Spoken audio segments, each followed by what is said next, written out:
Honorables députés, chers collègues, distingués invités, au cours de chacune de nos sessions parlementaires, nos compatriotes attendent de leurs élus l'exercice du contrôle parlementaire de la gestion des affaires publiques avec responsabilité et dévouement, afin de veiller à ce que le gouvernement assure leur sécurité, leur autosuffisance alimentaire, leur accès à l'eau potable, à l'électricité et aux soins de santé de qualité, qu'il améliore la qualité des infrastructures socio-économiques de base, la gouvernance des ressources naturelles et assure la répartition équitable des richesses et l'utilisation optimale des ressources dans le budget de l'État et, en définitive, améliore leur vécu quotidien. Loin d'être perçu comme un acharnement politique sur le gouvernement ou les gestionnaires du portefeuille de l'État, le contrôle parlementaire est un exercice normal en toute démocratie. Il permet à ces derniers de rendre compte devant les élus nationaux de la gestion des affaires publiques et des entreprises, des établissements publics dont ils ont la charge. Au cours de la session qui se clôture ce jour, les honorables députés nationaux ont fait usage en toute responsabilité des moyens d'information et de contrôle mis à leur disposition par la Constitution et notre règlement intérieur. L'auguste Assemblée n'a pas manqué à son devoir de poursuivre l'exercice de ses prérogatives constitutionnelles en matière de contrôle du gouvernement, des entreprises, des établissements et des services publics. En effet, votre bureau a enregistré 16 questions écrites, dont 11 jugées recevables, qui ont été transmises aux membres du gouvernement, concernés par les réponses réservées envoyées à leurs initiateurs. Le bureau a également enregistré 15 questions orales avec ou sans débat. Honorables députés, chers collègues, distingués invités, toujours dans ce domaine de contrôle, il vous souviendra qu'à l'occasion de l'examen et du vote du projet de loi de finances de l'exercice 2022, du projet de loi portant reddition des comptes, de loi de finances de l'exercice 2020 et du projet de loi de finances rectificative de l'exercice 2021, l'Assemblée nationale avait adopté une série de recommandations que votre bureau avait transmises au gouvernement et aux services, aux régies financières, en vue de l'amélioration de la gouvernance financière et de la mobilisation des recettes publiques. Honorables députés, chers collègues, distingués invités,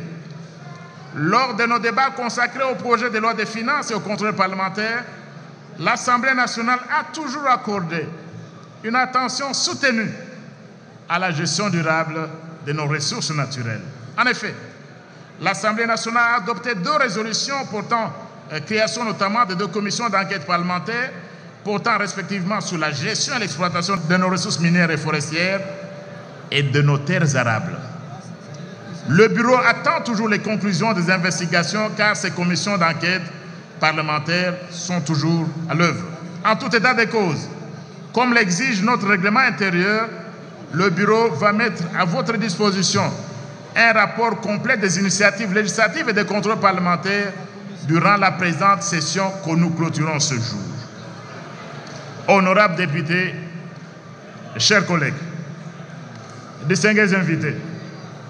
la situation des droits de l'homme dans notre pays suscite de nombreuses préoccupations en cette période de Covid-19 et surtout dans la partie est de notre pays en proie à l'activisme des groupes armés. Dans le cadre de nos préoccupations constitutionnelles, en plénière ou à travers notre commission des droits de l'homme, nous procéderons à une évaluation périodique de l'état des droits de l'homme dans notre pays et de la mise en œuvre de nos engagements internationaux en la matière. Bien que la loi organique portant institution, organisation et fonctionnement de la CENI nous y oblige, nous n'avons pas pu examiner le rapport annuel d'activité de l'institution d'appui à la démocratie qu'est la CNDH. Le rapport et toute la situation en rapport avec la CNDH seront examinés lors de notre prochaine session. Honorables députés, chers collègues, distingués invités, avant de terminer mon propos. Je porte à votre connaissance qu'en application des dispositions de l'article 137 du règlement intérieur, votre bureau va transmettre au gouvernement la synthèse de vos rapports sanctionnant la fin des vacances parlementaires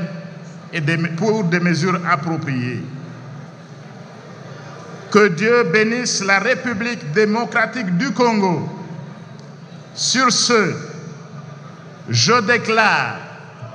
close la session ordinaire de mars 2022. Je vous remercie. Le dernier point donc est consacré à la clôture de la session. C'est toujours une occasion pour le président de l'Assemblée nationale de prononcer son mot de clôture. Honorable président du Sénat, estimés collègues, honorables membres des bureaux de l'Assemblée nationale et du Sénat, honorables députés et sénateurs, distingués invités en vos titres et qualités respectifs, mesdames, mesdemoiselles et messieurs, conformément aux dispositions de l'article 144 de la Constitution de la République, la clôture de la présente session aurait dû être retardée pour permettre l'application des mesures liées à l'état de siège décrété par l'ordonnance présidentielle. Étant donné que les deux chambres du Parlement viennent d'adopter la loi portant habilitation du gouvernement, nous allons donc clore les travaux de la présente session. Au nom des honorables députés nationaux, du bureau de l'Assemblée nationale et au mien propre, je souhaite une cordiale et chaleureuse bienvenue à toutes celles et à tous ceux qui ont accepté d'honorer l'Assemblée nationale en rehaussant de leur présence la présente cérémonie. À l'entame de mon propos de ce jour, je voudrais rappeler à l'auguste Assemblée, ainsi qu'à nos distingués invités,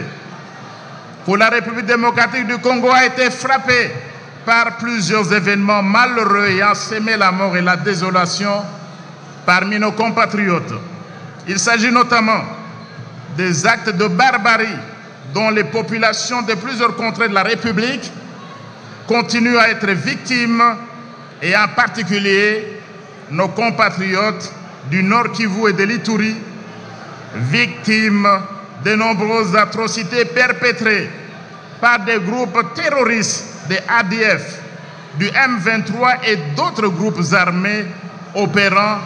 dans la partie est de la République. La mort n'a pas non plus épargné nombreux de nos compatriotes victimes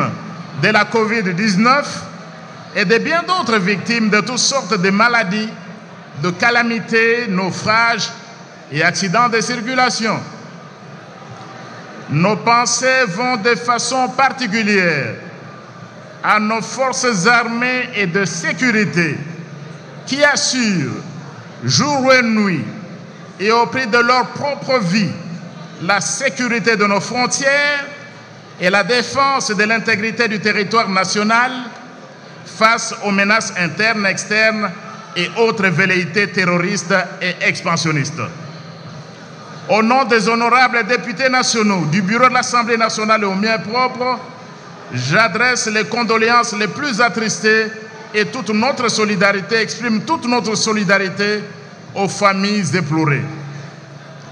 En mémoire de tous ces compatriotes, civils, policiers et militaires décédés sur le champ de bataille, j'invite solennellement l'auguste Assemblée ainsi que nos distingués invités à se lever et à observer une minute de silence. Je vous remercie. Honorables députés, chers collègues, distingués invités, la session que nous clôturons ce jour s'est poursuivie dans un contexte sécuritaire, politique, diplomatique et sanitaire particulier. Comme vous le savez, Sur le plan sécuritaire, l'État de la République démocratique du Congo est toujours en proie à l'activisme des groupes armés nationaux et étrangers, dont les groupes terroristes des ADF, M23 et autres, qui continuent à s'aimer la mort et à se livrer à de graves violations des droits humains parmi les populations civiles, ainsi qu'au pillage de nos ressources naturelles. C'est pour cette raison que par ordonnance présidentielle du 3 mai 2021, Son Excellence, Monsieur le Président de la République, Félix Antoine Tshisekedi Tshilombo, chef de l'État et commandant suprême des forces armées et de la police nationale, avait, par ordonnance de la même date, décidé de placer les provinces de l'Itouré et du Nord Kivu sous le régime de l'état de siège. Je ne peux pas passer sous silence d'autres actes d'insécurité signalés dans les provinces du Sud Kivu et de Tanganyika, ainsi que quelques actes isolés de criminalité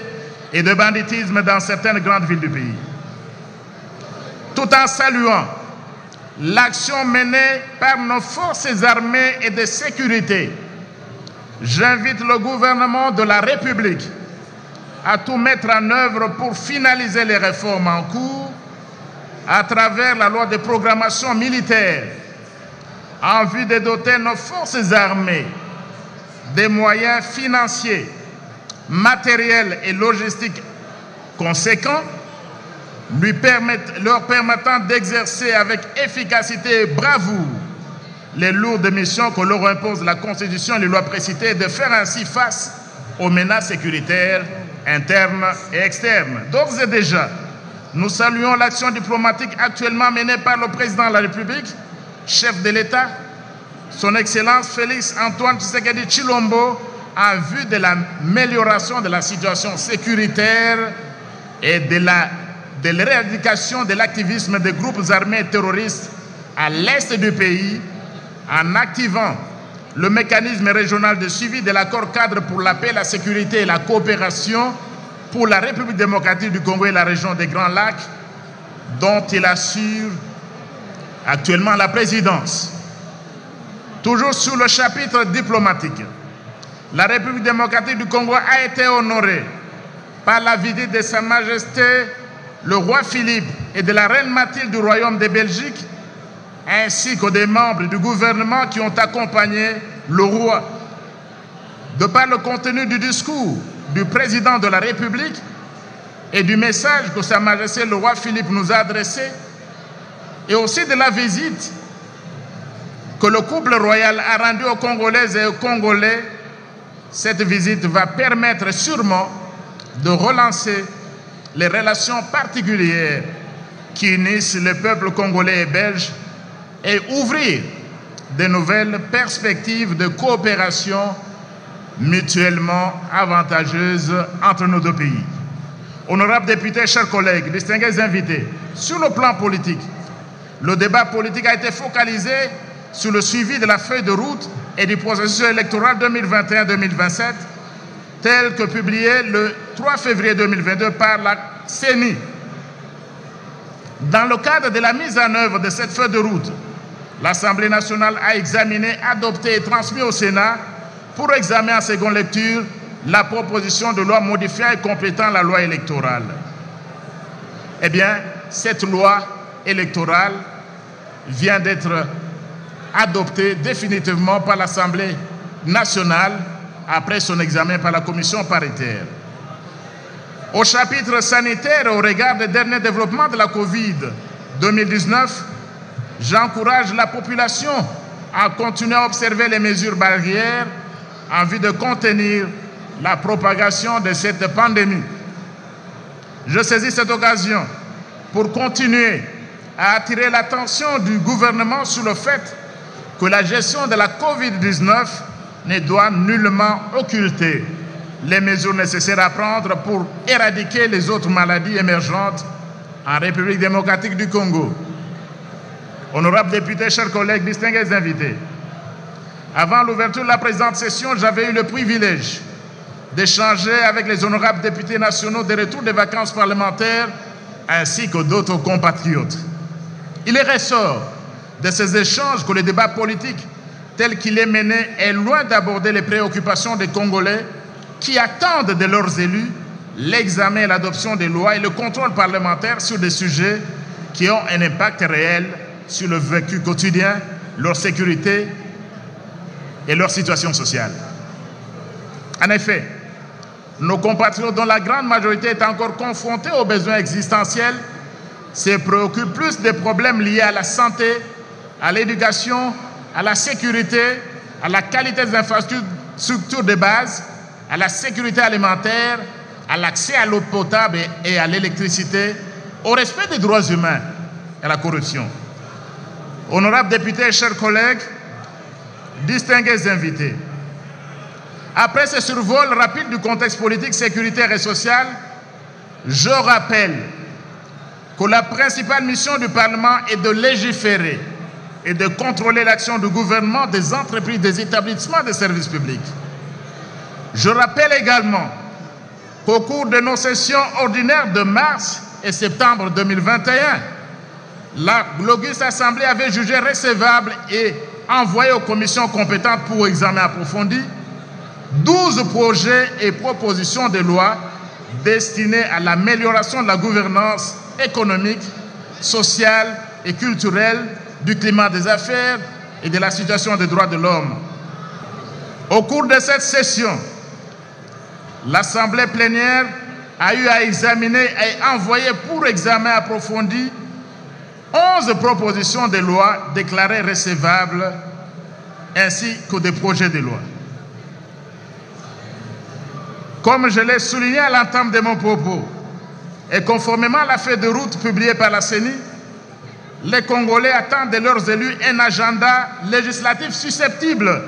d'élever les obstacles juridiques à la tenue des élections libres, démocratiques et transparentes en 2023, élections pour lesquelles Son Excellence, Monsieur le Président de la République, s'est engagé et pour lesquelles également l'Auguste Assemblée a eu à prendre position. Dans le souci de respecter cette feuille de route de la CENI, l'Assemblée plénière a adopté et transmis au Sénat en seconde lecture la proposition de loi et comme je le disais tout à l'heure, la présente séance vient d'adopter cette proposition de loi après avoir aplani les divergences avec le Sénat. Honorables députés et chers collègues, le gouvernement a également déposé le 2 juin 2022 2 exemplaires du projet de programmation militaire 2022-2025. Pour des raisons de contraintes techniques et de temps, l'Assemblée plénière n'a pas pu les examiner. Je ne peux clore ce chapitre législatif sans vous informer que le Sénat nous a transmis 2 autres propositions de loi adoptées en seconde lecture qui doivent être examinées en commission paritaire à la prochaine session. Il s'agit de la proposition de loi organique portant création, organisation et fonctionnement de l'Agence nationale de lutte contre la corruption et de la proposition de loi portant protection et promotion des droits des peuples autochtones pygmées. Le Sénat nous a également transmis pour examen en seconde lecture la proposition de loi relative à la transplantation d'organes, des tissus et cellules du corps humain. Ce texte a été directement transmis en commission pour examen approfondi. Honorables députés, chers collègues, distingués invités, il vous souviendra qu'au cours de la session de septembre 2021, les 2 chambres du Parlement avaient adopté la loi portant habilitation du gouvernement en vue de lui permettre de prendre par ordonnance-loi les mesures nécessaires à la prorogation de l'état de siège dans les provinces de l'Ituri et du Nord Kivu.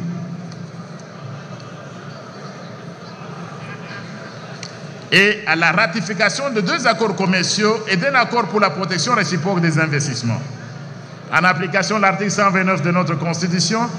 les chambres du Parlement, les 2 chambres, ont adopté des lois de ratification des ordonnances prises dans les matières couvertes par la loi d'habilitation. Honorables députés et chers collègues, distingués invités, en plus de la mission législative et de contrôle, le Parlement s'est assuré également du suivi de la mise en œuvre de nos engagements internationaux. Au cours de cette session qui s'achève et dans le souci de mettre en œuvre les recommandations des missions d'audit de l'OACI sous la supervision de notre système d'aviation civile, nous devrions examiner le rapport de la Commission en ce qui concerne l'aviation civile. Et comme l'a décidé souverainement cette plénière, la matière a été renvoyée à la session prochaine. Nous avons également envoyé en commission pour examen en seconde lecture 6 instruments internationaux relatifs à la sécurité de l'aviation civile déjà adoptés par le Sénat. Toujours dans le cadre de la mise en œuvre de nos engagements internationaux, spécialement en matière de lutte contre le blanchissement des capitaux, l'Assemblée nationale a débattu au cours de cette session le projet de loi portant lutte contre le financement des capitaux et d'autres.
Mes chers collègues, vous pouvez à présent saluer l'Assemblée plénière.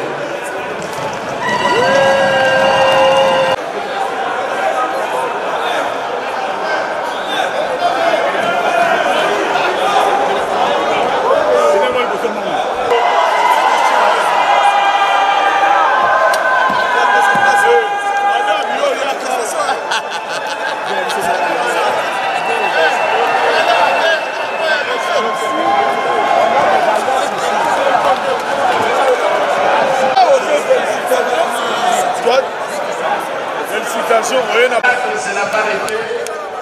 tel que nous commençons à l'appliquer à l'Assemblée nationale.